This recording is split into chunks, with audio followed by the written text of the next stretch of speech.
We're going to this lowered bridge right here, though, called the Kinsey Street Bridge. I want to mention a story at an event called the Dave Matthews Band Chicago River Incident. If you guys ever heard of that, happened 20 years ago on this bridge. If you guys have not heard that story, I highly recommend that you Google Dave Matthews Band Chicago River Tour Boat. See what you learn. I am required to tell you it was not our boat company. Abandoned. It's a great story, guys. Just Google it. Alright, but now we're back on the river today. I'll get back to my tour, guys. There'll be more, like, photo time later, guys, so just going back on the mic a little bit. So I'll refocus on the tour again. Let's talk about bridges today, talk about buildings. Talk about the river for a second. Now, the name of this river is the Chicago River, which is kind of a cop-out of a name. The river, though, is one of the only rivers in the world that flows away from its mouth. Now, if you guys know about rivers flow into their mouths. This one used to, and it doesn't anymore. So what happened? Well, in the 1890s, Chicago was a big meatpacking town, a big industrial town, and like a lot of industrial towns, we dumped our industrial waste into the water supply, into the river. So the mouth of the river was Lake Michigan, and Lake Michigan was the largest source of fresh drinking water in the area. So waste is going into the river, it's flowing into the lake, and it's contaminating Chicago's drinking water. It's not good. Can't have that going on. What they actually had to do was physically reverse the flow of the river, change the way it flows. So now we no longer flow that way into Lake Michigan. We actually flow the opposite way into the Mississippi River, now sending all of our trash to St. Louis, which is our bad. Sorry, St. Louis. Please don't sue us again. All right, but now back to some buildings today. Back to some buildings. We're gonna go on here. I still want the right side here because it's this like fun V triangular base to it. The name of that building is 150 North Riverside, and its concrete base is 39 feet across. I call it the Brandy Melville building because it's so skinny. Now there's two reasons for why that base is so small. First reason, there's an ordinance here in Chicago that all buildings built on the river must be set 30 feet back from the water's edge. Additionally, underneath all these buildings here on the right side, there are train tracks that run under all the buildings. So they cannot build a foundation on the river, and they cannot build it underground. That left again 39 feet of space to put the foundation on. Now we don't think about it all the time, but buildings actually do sway in the wind. Wind is more powerful than buildings. So with this one, with the base so small and the top so tall, and it's swaying in the wind, physics tells us the building should be falling over. But it isn't. It's totally fine. So why is it not falling over? Oh, we got a train right there. Let's move the train. Hold on. Train, wave the train, guys. CTA.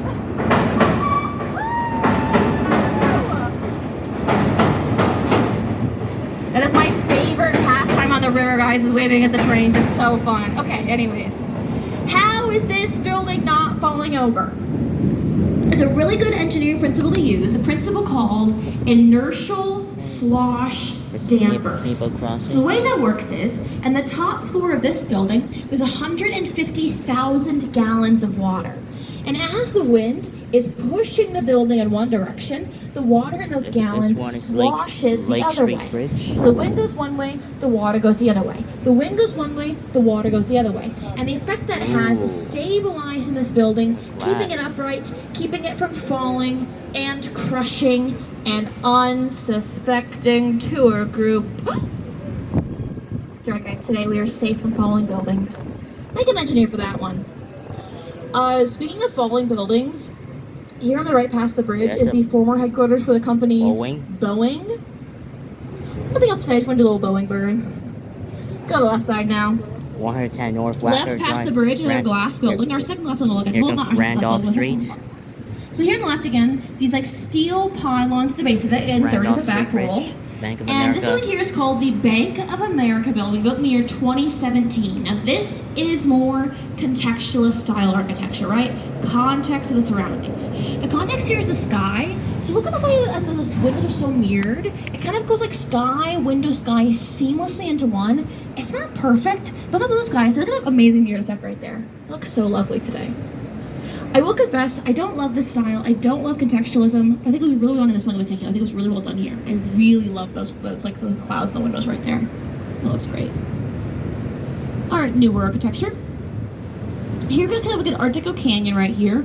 Art Deco on both sides. left and one on the left a little later, one on the right side first.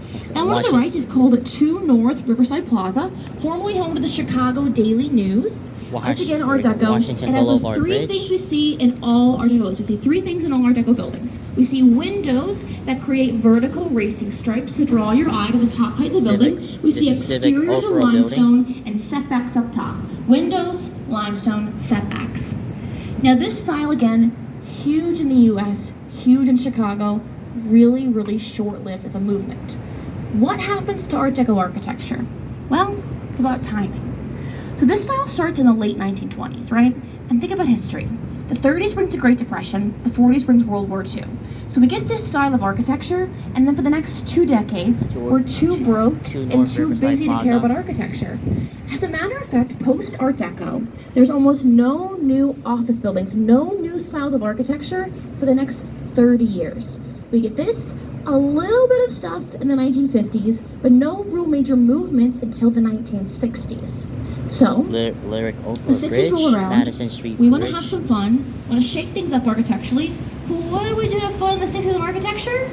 Well, look past the bridge on the right side here. We're going to move from Art Deco Monroe to Street little Bridge black next. boxes. Those are the epitome of fun, right?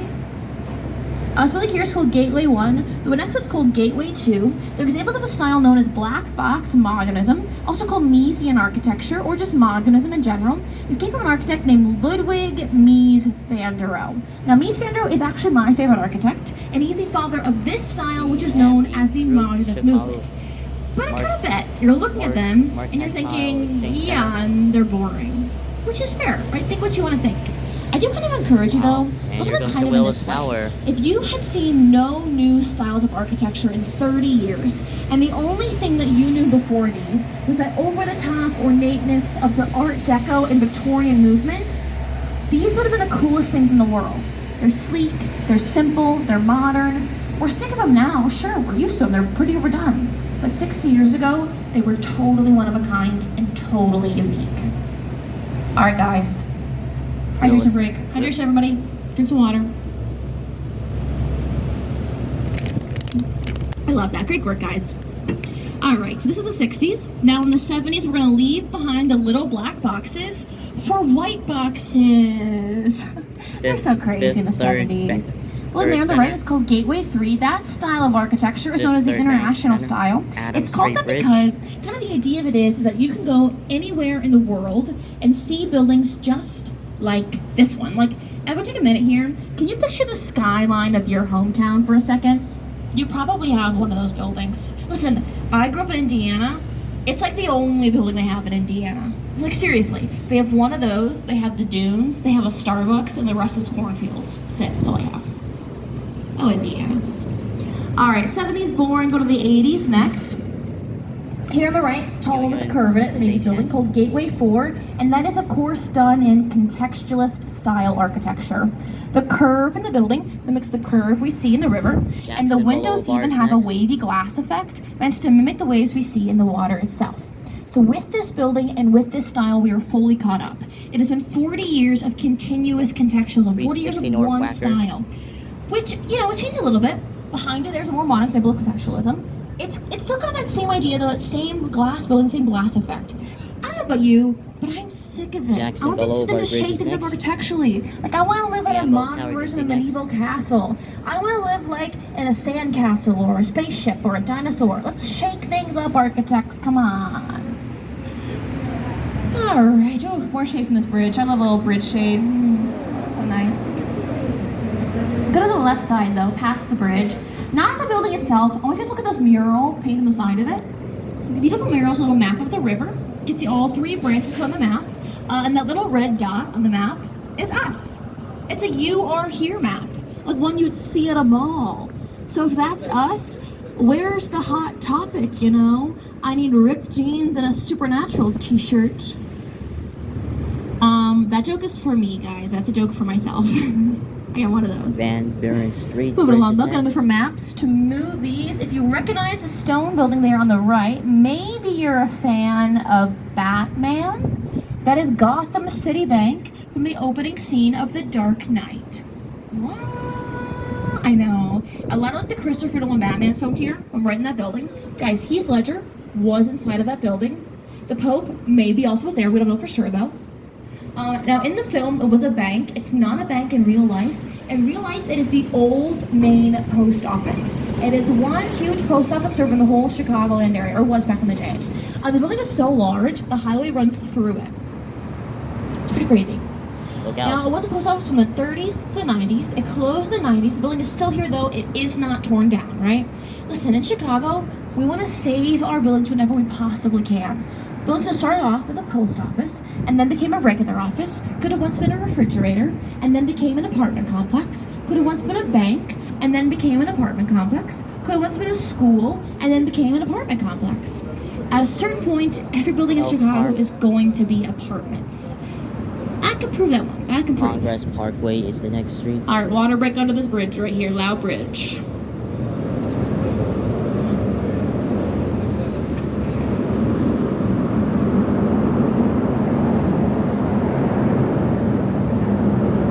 Franklin Center, you can see. Chase Tower, you can see. Where that glass building ahead was built newer.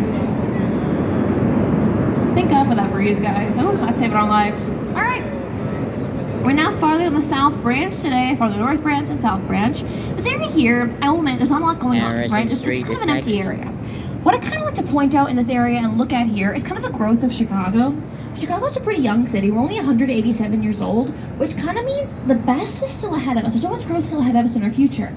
If you look at this area here, you can see how that growth is coming, right? On the right side, we've got some more industrial spaces not used super well, kind of like warehouses, some construction sites. Nothing is really that exciting to look at. And then you're going to contrast that with the left. On the left side, you get a little bit more green space, more apartments, more walking paths. That's how Chicago's growing. This is where it came from. So this area here, the South Branch area, it's growing the side of major redevelopment and major reinvestment, right? They want to use whatever river space they have available to them. So slowly but surely, over the years, it's turning from more of this to more of that. I really do encourage you guys, I really recommend you come back to Chicago. Like, come back and visit the city time and time again. Come back in 5 years, 10 years, 15, 20 years. Come on a little bit of a less hot day.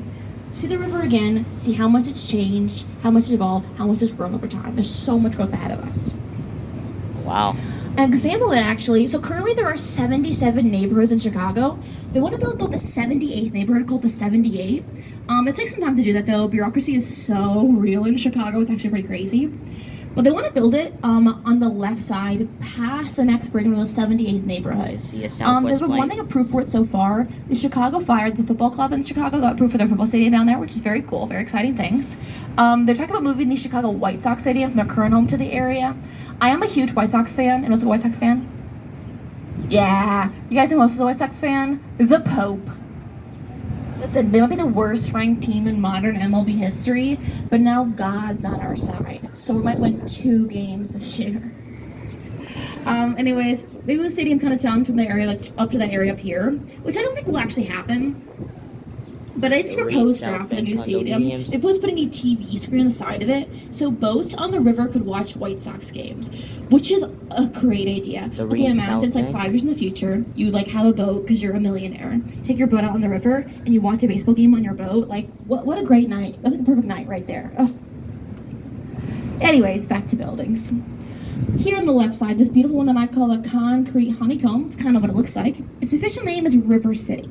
Now, River City looks familiar to you all. It definitely should. Its architect was Bertrand Goldberg, who gave us Marina City on the main branch and River City here in the South Branch. That same idea, that same principle. Everything you need to live inside one building. Circular apartments, car parking, boat parking, stores, restaurants, yada, yada, yada, all that and more inside the building. So I'm reading that sign. Take me on your boat, TikTok, days, boats. I can't read all that. Come take an architecture. Come on this boat right here. You have to pay for it. But come on. Okay, anyways, back to the building. I get easily distracted, guys. Okay, this is the same idea as Marina City, but it's not as famous as Marina City is. So why is this not as famous? What went wrong with River City? It's all about timing. It's all about timing. This was built in the 1980s. And the 80s kind of like idea, this principle of a city and a building got pretty outdated. So it was built and it was kind of forgotten about, which is a shame, right? It's so unique, it's so one of a kind. People should live in it a lot more than they do. Like, show of hands, who would live in that building? Why not? Put your shot in the window again. Ask for a boat ride. It's hilarious.